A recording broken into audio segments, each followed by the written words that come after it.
realizing that how drugs were impacting the household. Yeah. Where were the kids at when the parents were making drugs? Yeah. Were they right there? Were they exposed to the drugs? Because now you're talking about child neglect. And I had the first child neglect case in the state because they were making drugs in the kid's room. And he was When sleeping, the kid was in there. and he was sleeping right there.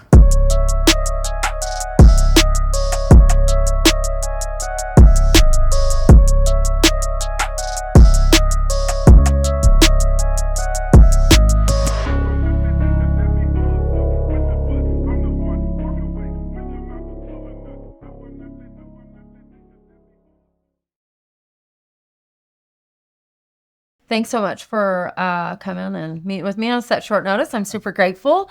And so if you'll just introduce yourself, where are we? Who are you? And yeah. My name's John Snaza. I'm a retired sheriff from Thurston County here in Olympia, Washington. I've been in law enforcement for 30 years, and prior to that, I was in the Navy, and I worked in special operations and mostly focused on South America and Eastern Europe.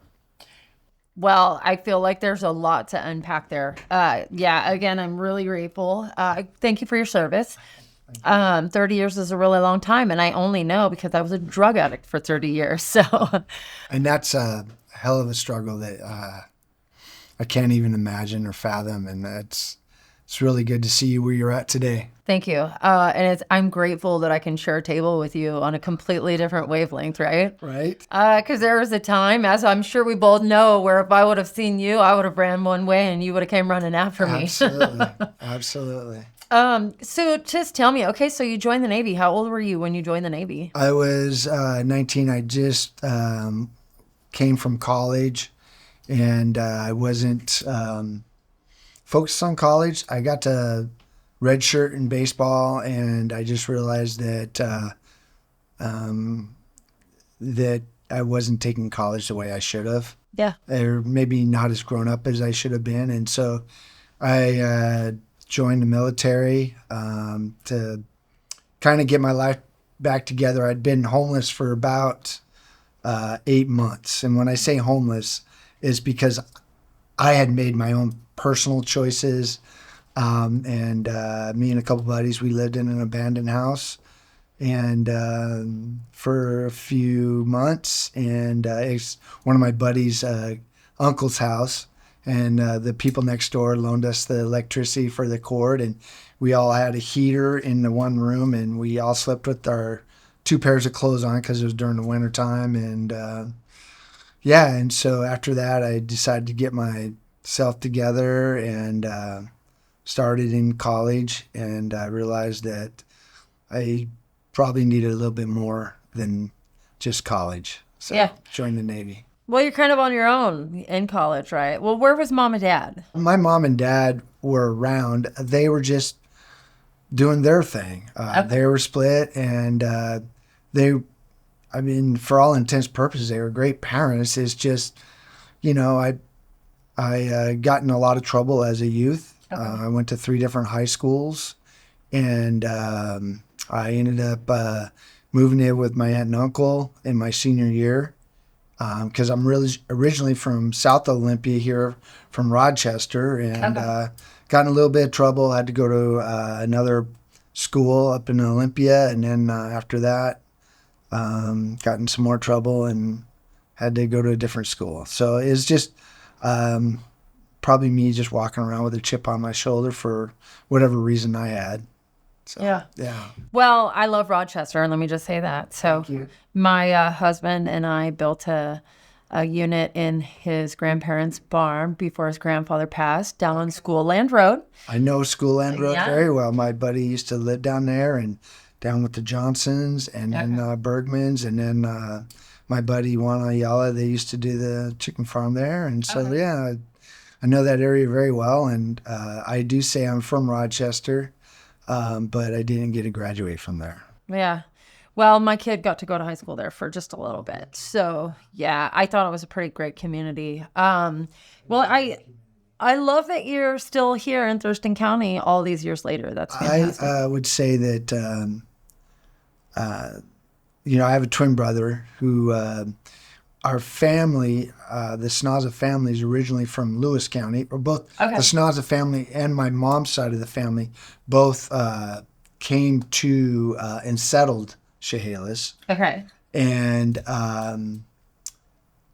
when my brother got into law enforcement first, and then when I went to the Gulf War and I came back is when I did a ride along with him. Okay. And I was hooked on what he got to do. And so that's how I got into law enforcement, is from him. So, Okay. yeah. Well, that's no awesome. intentions of ever being in law enforcement Yeah. before that. But there's something exciting about that. I only know, I feel like we come from the same place, just sort of different sides of the line. And I, too, was mesmerized by the,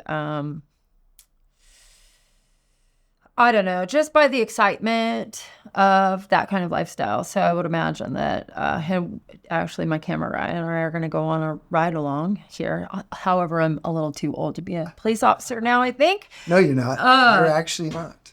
Well, Believe it thank or you. not. But yeah, okay, so you were in the Navy, and how long was your tenure in the Navy? I was in there for 3, and then I was a reserve, but I was activated during the Gulf War. Okay. So there wasn't very many of us who went and did that. And we flew over into Europe, and then we met with some people, and they took me places, and we did my job the whole time was just to find bad people. So we would go find bad people, and we did a couple of rescue missions. Okay. And so Well, that sounds exciting.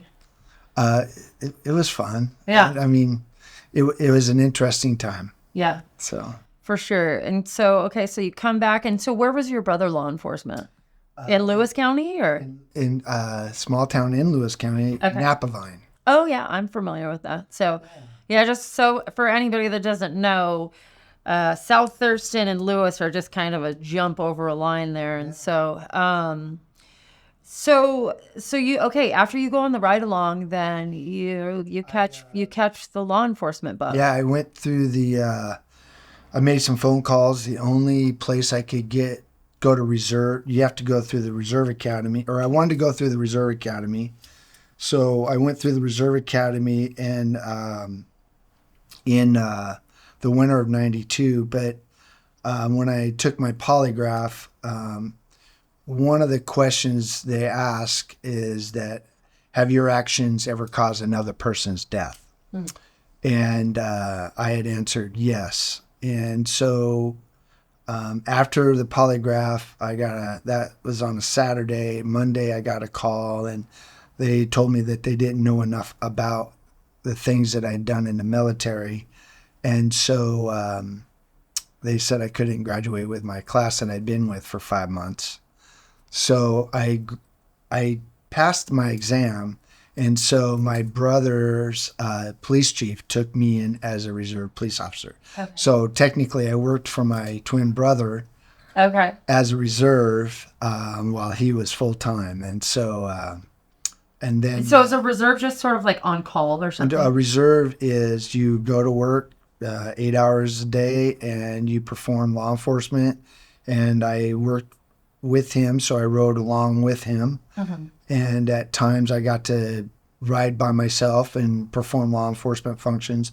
But being a reserve means that you're doing it to invest in your community. Okay. And when I got to do it, I did it because that was one way I felt that I could get into law enforcement. Yeah. And at that time, the chief of Napavine Police Department sponsored me to go to the police academy. So I borrowed some money, and I put myself through the police academy. And once I got done with that, I got hired by Nisqually Police Department as a fish and game officer, and didn't last long.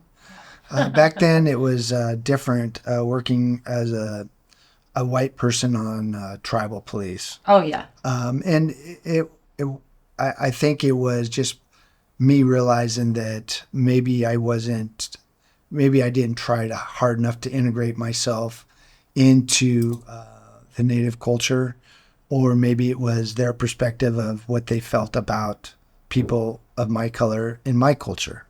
But it was tough, and then I ended up getting hired full time working for a small town called Winlock, which is south of Napa Vine. So I would drive 54 miles one way to work for $7.80 an hour in Making the big bucks. 1993, Yeah. and I was on call, so I'd have to sleep on my brother's couch from 2 in the morning to 7, and then I would go home to meet my wife and my young baby before she had to go to work.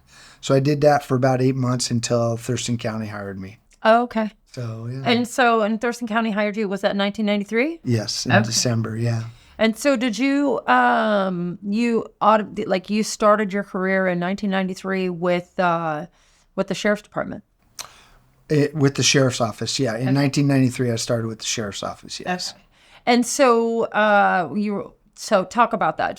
Let's just go through a linear progression of your of your time in law enforcement. I was the first extra duty job I got was I was selected to the SWAT team in 1994. Does these selections happen without you? No, you have to go through an interview process. So you do. So you do share interest and then maybe apply. Show an interest and you apply, and then they ask you a series of questions, and you got to go through shooting qualifications. Okay.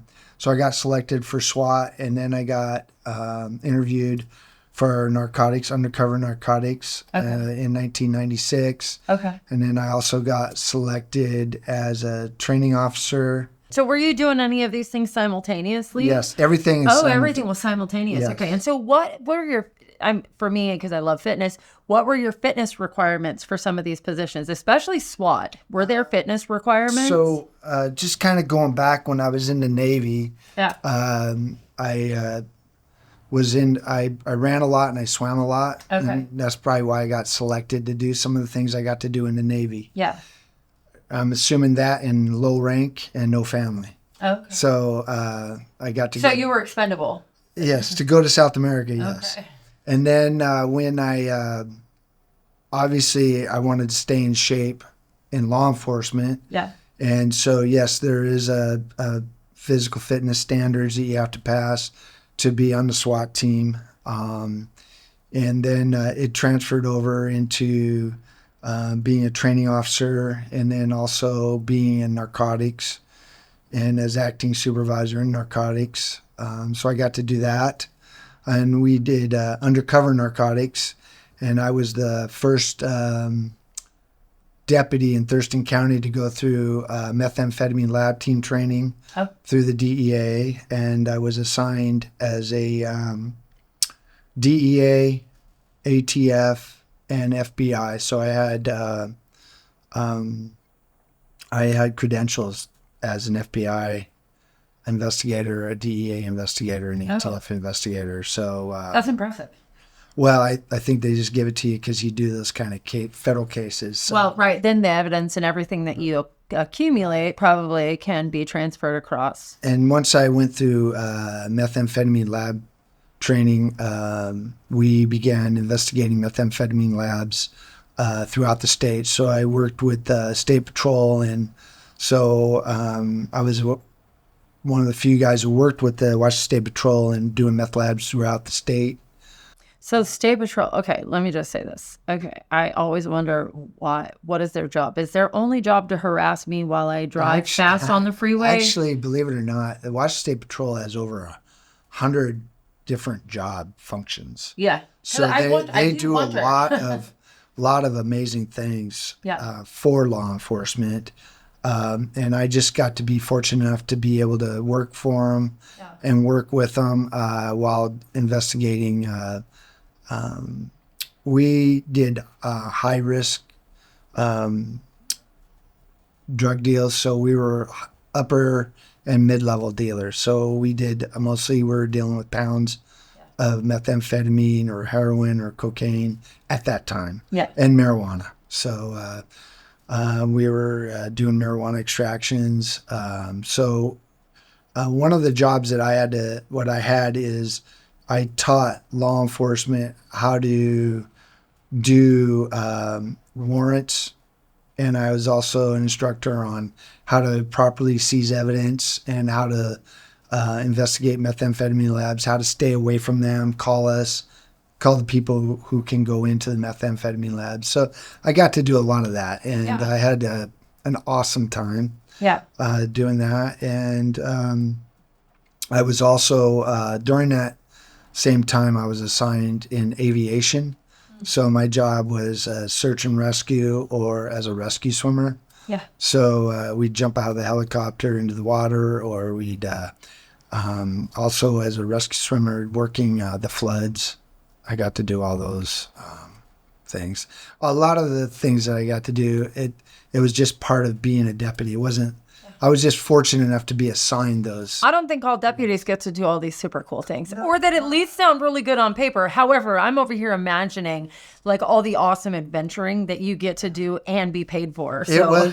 It was a lot of fun, and to be honest with you, I didn't really think of the pay because I got to do all these really fun things. Right. And when I say fun, I mean that it was a part of helping our community, making our community better. And that's what I thought about when we did meth labs, as far as holding people accountable for contaminating our environment and making drugs to affect our youth. Let me ask you a question, because something just came up. In holding an individual accountable, what are your hopes for that individual? Well, that's a great question. So in the beginning, when you get into law enforcement, I think your biggest thing is that you're just putting people in jail. Yeah. Right? You're just this is a bad guy, put him in jail. Yeah, not really worry about it. Right. Once I got bad guy, bad stuff, eliminate from the good environment. Bad guy, bad girl. Right. Whichever. Whatever. Right. And so what I did was, once I got into narcotics, I realized that we're hitting homes that have a family. Yeah. So how old were you when you started having these kind of ideas cross your mind about the homes you were hitting? About 32. Okay. So before that, that's still a very self-centered age. So that's why I was asking, because we're still young. We're still very young at that age. The way I looked at it is that during that whole time, on my off time, I was also a baseball coach. Yeah. So I coached high school baseball, the C team, and then afterwards I coached my daughters in their fast pitch teams. Yeah. And I also coached Major League Bambino with a buddy of mine, as he was in the Special Forces a long time ago. So anyway, downtime wasn't a thing that was in your. I did well. When my downtime, I obviously wanted to spend it with my kids, and spending it on people that I got to be part of. Being able to be a baseball coach, being able to go out and have fun and show them that in law enforcement we're just regular people. Yeah. But on the question about how you saw, realizing that how drugs were impacting the household. Where were the kids at when the parents were making drugs? Yeah. Were they right there? Were they exposed to the drugs? Because now you're talking about child neglect. And I had the first child neglect case in the state because they were making drugs in the kid's room. And he was sleeping, when the kid was in there. And he was sleeping right there. How many warrants did you serve? And maybe you don't know how many throughout your whole entire career, but just so if you could, guess on a percentage scale, how many households had children on the warrants that you served over your career? That wouldn't be a fair answer because it was a lot. And I could say that when you're talking about a 30-year career, and 18 of it was but the patrol side. Yeah. A lot. Yeah. And unfortunately, even in the narcotic world, when you're trying to do mid to upper level dealers, I'm still going out and investigating meth labs for low level dealers. Yeah. Right. And so during that same time, I'm dealing with motorcycle gangs as well. Oh, yeah. And so you're seeing the whole gambit of what a family looks like, and how families are affected by the grown-up's decision to expose that to them or not. And very rarely did I see an incident where their illegal activities were secreted.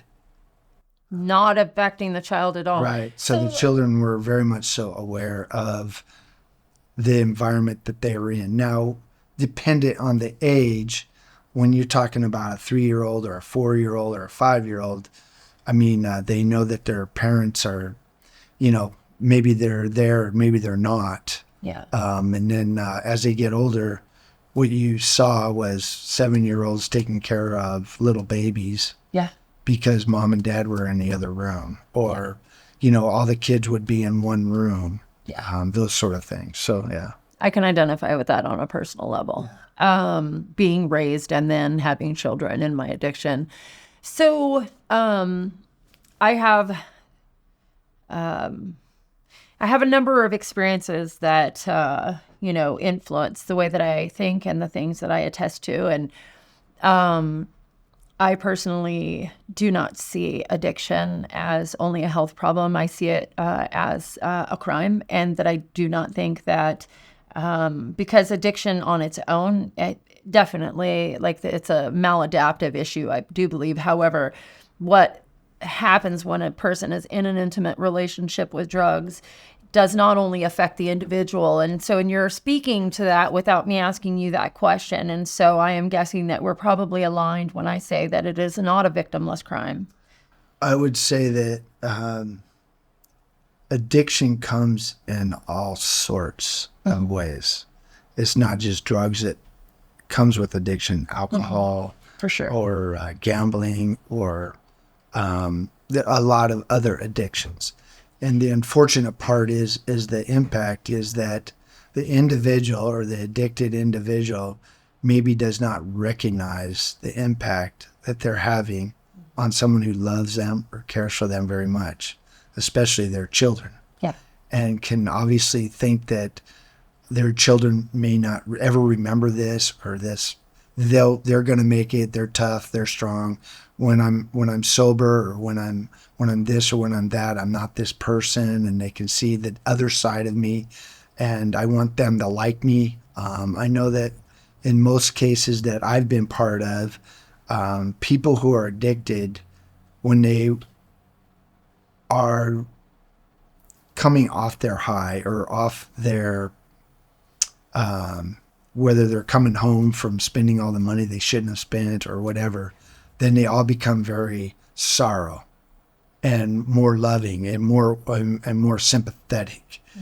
And the hardest part is that they don't realize the impacts that they're making because of their addiction. And you always, however you look at it, you think that we can see our own addictions, and unfortunately most people don't see their own addiction. They know they have it. They know there's something going on, but it's more like you hope that a loved one or a caring person or a neighbor is going to say, hey, we need to get you help because you leave your kids alone from 5 at night and you don't come home till 5 in the morning. Yeah. And those kids, you don't know what those kids are doing by themselves, or you have no idea, especially when those kids become older. Mm-hmm. And are left alone and are able to make their own decisions and are probably not making the best choices you would want to see them do. Yeah. But you're dealing with your own. And so that's why I've always been a big proponent of the way drug court used to be, mm-hmm. where it held people accountable, but is there even a drug court in Olympia anymore? Well, or Thurston County? I think that.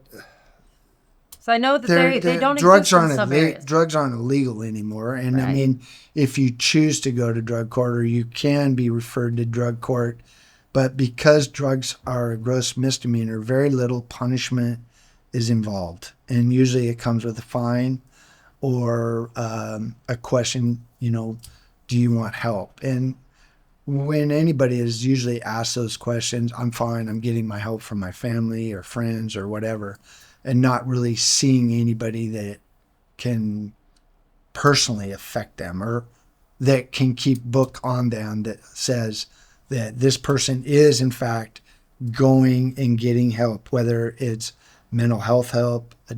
And usually there is a mental health component to addiction. Yeah, whether it was present before or whether it was a result of, right? Right. And so my way I've seen things over the years is that more society has become more complacent or accepting of drug usage, saying that we're free, we live in a free country, free will, we should be able to make our own choices. The unfortunate part is, I believe that people should be able to make their own choice as long as it doesn't affect anybody or you're not committing a crime or doing something harmful to others. The unfortunate part is that when a person is high, who is taking care of that person, or can that person even take care of themselves or anybody else? And my answer would be no, they can't. They can't. Well, and drugs aren't free. How many well-functioning throughout your career? I would say that I have met a person that. But on a percentage. Oh, on a percentage. Zero. I would say it's a very low percentage of people that function well. I would say the persons that I've seen function well. Yeah. Is an opiate user. Or on low dose opiates. Yes. Yeah. Yes. On an opiate to where they say they're not feeling pain and they can function, but the part is that how long can they function? Because when is that tolerance going to increase, right? It increased the tolerance. You are in need of more drugs. That's what I mean. Every time it's only a period of time until you're tolerant. So much, yeah. When I was growing up, there were these people, and I really looked up to them. They had seasonal businesses, they owned homes, and they sold a lot of drugs. And I thought they were the top of the food chain until one of their weed houses were busted, and then they started using their own supply of heroin and cocaine and methamphetamine, and then they ended up right down at the bottom with me. And I think I had a really rude awakening with, the realities of human life and really an addiction and all of those kind of things. I would say that unfortunately I've seen a lot of that. A lot. Oh yeah, and, sure. The first time I started seeing more, learning more about drugs was in South America. Yeah. Oh. And so a lot of cocaine down there. A lot of other drugs as well. Oh, okay. And so how drugs are made and what gangs are really like. Yeah. And how little people value life. Yeah. And so being up here. How long were you in South America? Just a few stints. My job was just to find bad people. Yeah. And that was it. I just found bad people, and I had 2 babysitters, and the rest of them would go and do their thing. And then when it was time to go, it's time to go. So let me ask you this. Problem is I could probably talk to you all day. Let me ask you this. So there's a claim through cities and counties and states that, crime is down. So, and when did you leave office? January 1 of 2023. Did you see a drop in crime over the last 2 years of your tenure? Did you see an increase? Even though I believe we had stopped prosecuting certain There was things. an increase in crime, but the fact is that the question would be how much unreported crime occurred that was not reported. Well, let me say this too. Okay, so I was riding my bicycle. I was living in San Diego. It was spring of, or maybe late winter. It was February. So of 2022. And a man got hit on his bicycle 30 feet in front of me. I stopped my bicycle. He, of course, passed away at the scene. I was on the phone with 911. 911 went to voicemail. I saw a fire truck people were like, what? 911 went to voicemail. I was like, well, yeah, defund. I mean, that was the first thing that was predicted that would happen is that there would be a lot of law enforcement lost in those spaces. And so, even though this is pushed back on in so many different spaces, we stopped prosecuting. Therefore, even though crimes were reported, cops aren't coming because there aren't enough cops to come. Their jurisdiction and what they are actually able to arrest on changed, but the crimes were still happening and they were increasing. I would say that there's a lot more factors. Okay. One of the factors is that if you make a statement that we may not have enough 911 operators to answer the phone, right, and we'll get right back to you. So that's a funding opportunity to get more funding because obviously they're saying they need more people, better wages, a lot of different things that go on to that. It isn't just necessarily they don't have the people because they do have the people. Okay. It's just how are they going to respond? And we're going to say we're not going to respond to that because we have an in-progress call. So anything, whether it happens here or up north, a lot of calls they're going to go to in-progress calls. But if you come home and you have a burglary, your home has been burglarized, you can count on having to do a report online. Okay. Yeah. And the thing is that as a sheriff, I made sure that we responded to all of those. I don't know what it's like today, and the reason why I don't know what it's like today is because, each sheriff or each police chief has their own way of addressing what crime is. Yeah. And how do you deal with it? Well, why would I send my person to a cleared call when they need to be ready to go to an active call, in progress crime call? Yeah. And so how many officers do I have available for that? And so that is a decision made based on a supervisor or someone above to make those decisions. I know that it happens a lot in the bigger cities. I can tell you that most people are going to wait a long time for a response from law enforcement for any crime. And a lot of it is because in legislature, they're looking at taking away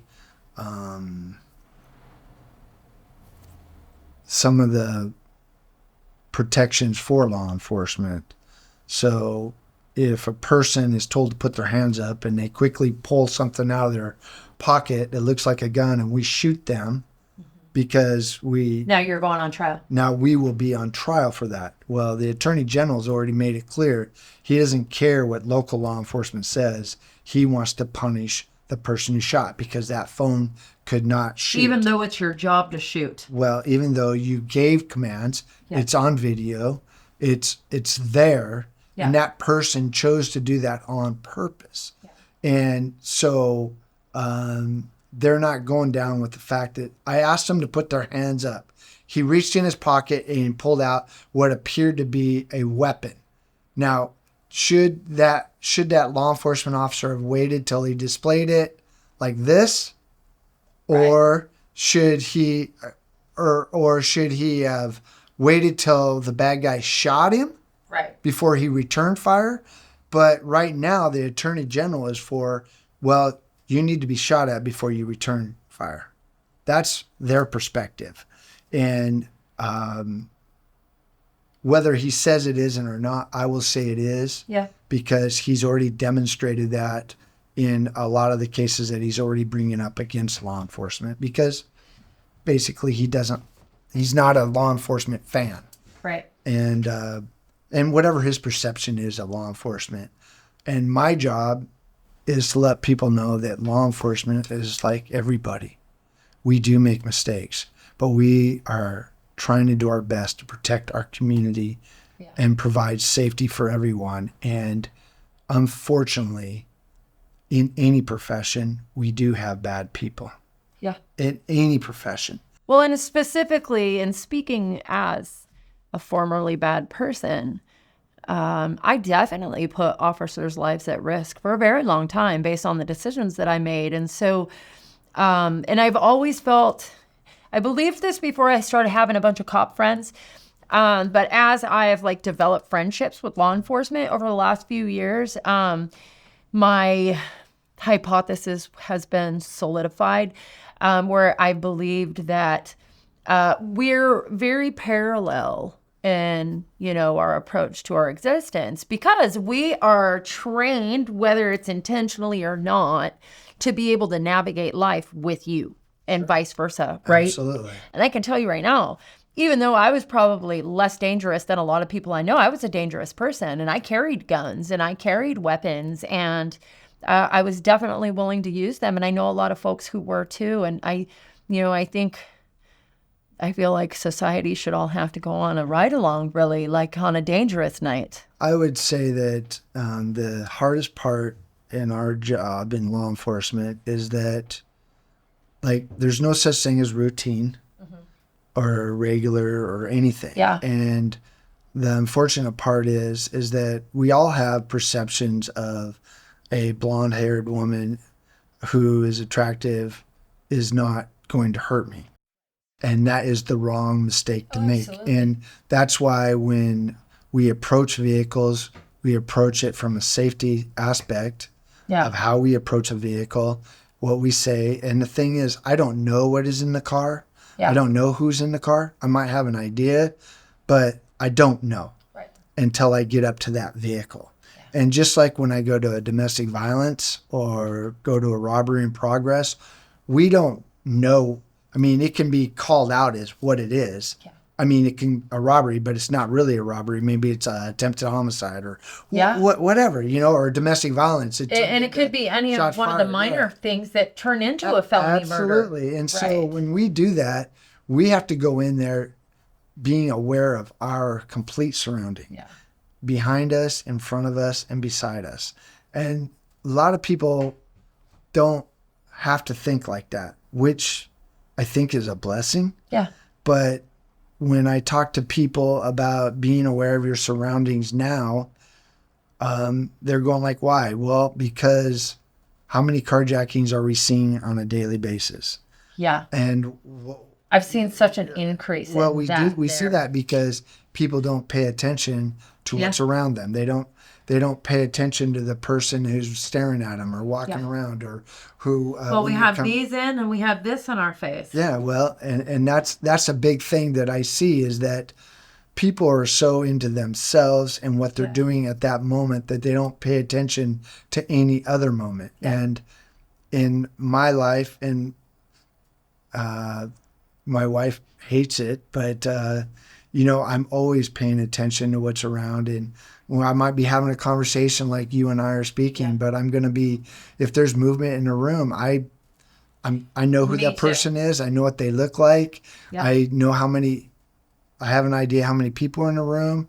I'm looking at where am I going to go first or where am I going to. What's behind me? I try to keep my back. And it's not, I don't think it's a good way to think, but it's because of my job and I've done it for so long that how do you can't get that out of you. But I too scan my environment because I've been in places, and this is what I can tell you, which I think you'll probably agree with, not just because each of us have been immersed in some very dark experiences throughout our very exciting lives, is that there are some very dangerous people amongst us that most people, I don't think that the United States is a safe place. I think there are some safe areas. I would say that being on weapons of mass destruction team, being assigned some special teams, I would say that we're always on the lookout for people with ideologies that want to destroy us. Yeah. And do harm to us. The hard part is that a lot of people, whether they're educators or not, are going to look at it and say, well, that's just an ideology. It's not a mental health thing, or it's not this. It's not, they shouldn't go to prison for their whole life because they kill people or this or that. Right. And I mean, we can get into all of that, but the unfortunate part is that we are a society that forgives And unfortunately, we forget. But I also think we have a problem here is that people who don't have experience as an addict, we tend to, and I worked in a behavioral health setting, and so this comes I from work not for just BHR. So okay, so we're served but on that the we board. misdiagnose drug symptoms with mental health disorders, and then we medicate the drug addict with a psychotropic. Well, the problem So- is you just said medicate. Yeah, well, that's because, and I said this before, we are labeling everything as some sort of whatever word you want to put in front of it, health problem. Well, it makes it easier to. Well, it does. It makes it for easier staff. to sweep people behind doors and close the doors, and then, oh, well, you don't see it on the dishes are clean, right? Absolutely. So let me ask you this. Over the last few years, we've seen an extreme uptick in overdose deaths here. And so during your time as sheriff, I know that some of this stuff really started happening. And have you been paying attention? Yes. The Gary Warnock, who is our coroner for Thurston County, he has been asking for a medical examiner. Yeah.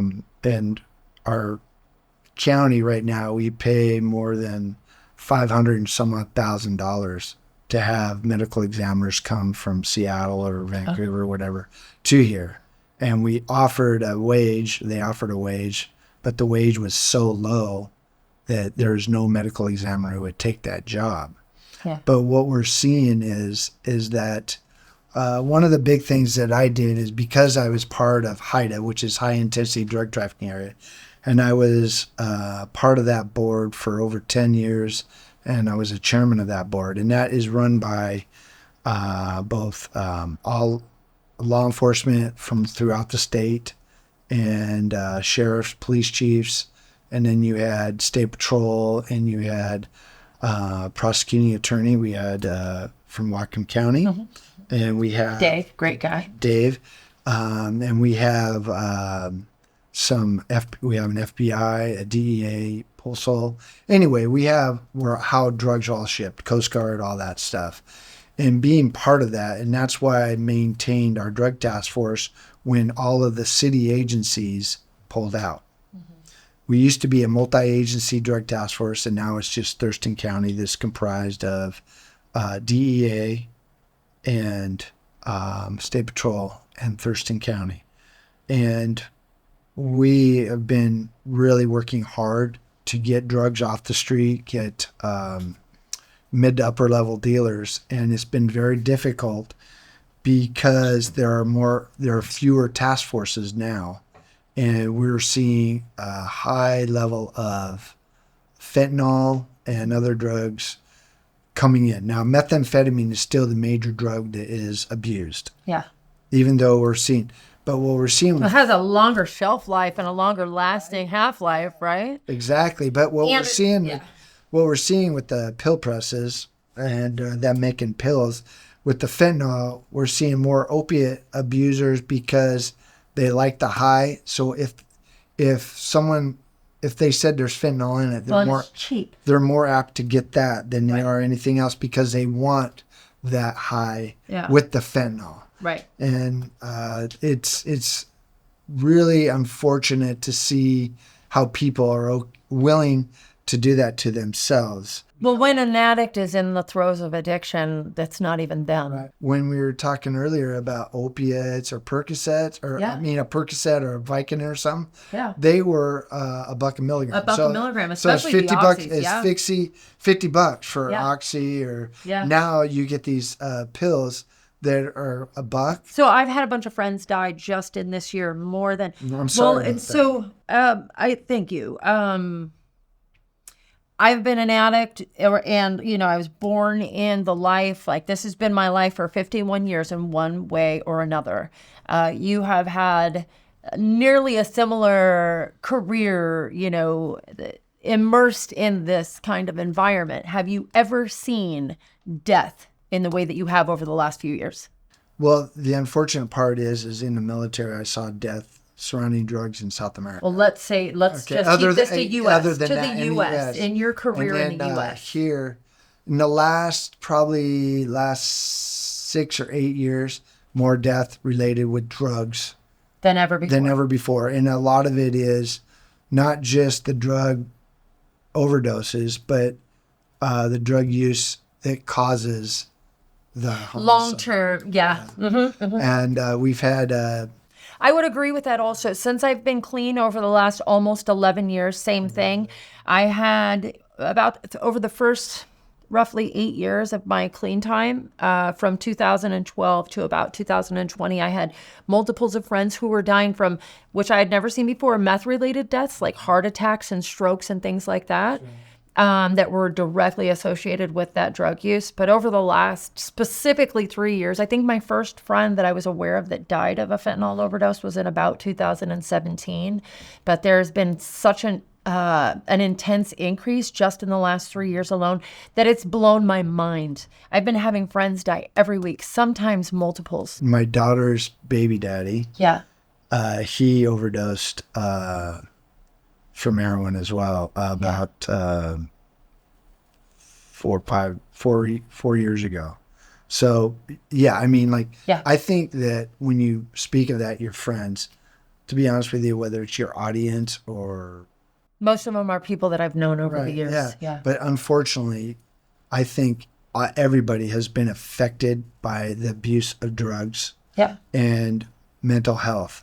I just want to thank you for coming in and talking to me today. And I don't know if I helped you. Oh, no, this was fantastic. And honestly, I can see us having another conversation down the road and being able to do some stuff and follow up on, where different things are going. And maybe we can, do some things together and create some change.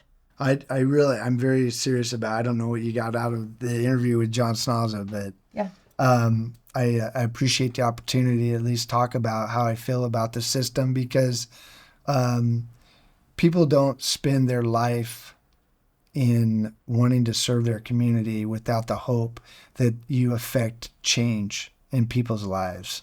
And that change hopefully comes from an impact that you made on a young person at a football game, or when you're coaching them in sports, or whether you're letting them know it's not personal, but they're going to go to jail and they're going to be held accountable, and you wish them the best. And you sincerely mean that. And I would say that every law enforcement officer I've met feels that same way about people. So that's what I hope that people get out of what we do for our community. Well, I will say this. I'm grateful for law enforcement. I have had many different interactions with law enforcement over the years, if not for law enforcement. I believe my higher power sends law enforcement my way when I've needed it. And so I'm grateful because law enforcement has been instrumental in helping me get my life on track. I think that there was a lot accomplished today. First of all, some really important factors are just your career and how that is, unfolded, your experience in the immersion of environments of addiction and how that plays out in our society, and where we both really think that things need to change so that we can create communities that are safe. So I think that's really important. I think that it's important for lived experience on every, end of the spectrum come together. And it's always so fascinating to me. It's like, oh, I am a drug addict who's been to prison a bunch of times, and you're, a retired sheriff, and we have similar perspectives about how we need to help folks. And, I would argue that, like, my drive isn't to help a person. Honestly, I feel like I'm supposed to do this. This is my job. And so, and people can look at that however, because I'll tell you, sometimes it's a heavy load. But I am making tremendous progress in the things that I'm doing. And this specific show gives me an opportunity to share the multiple perspectives from the real life experiences of everybody that makes up the United States. Oh, thank you. Yes, sir. All right. Take care of yourself. Yes.